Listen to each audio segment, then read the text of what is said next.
Баршаңызға қайырлы күн. Бүгін осындай қытырлақ вафлилер дайындайтын боламыз.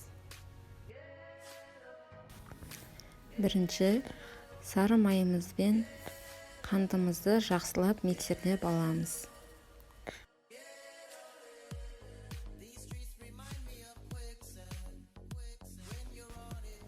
Жақсылап ағарғанша миксерлеп алғаннан кейін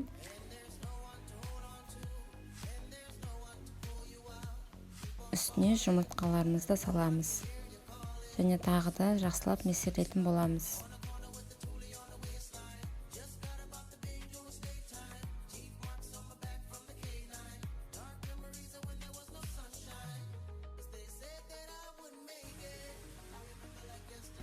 Енді үстіне ұнымызды електен өткізіп салатын боламыз.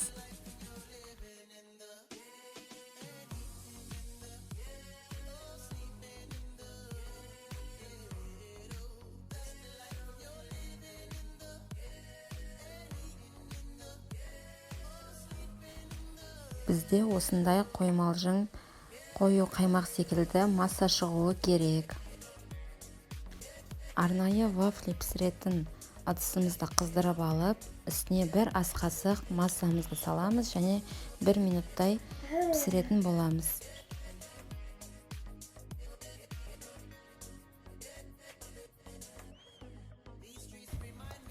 Осылай қызарғанша ұстаймыз және шанышқымен ыссы кезінде орап алсаңыз дөңгелек әдемі болып шығады. Қалған массамызды да дәл осылай пісіріп алатын боламыз.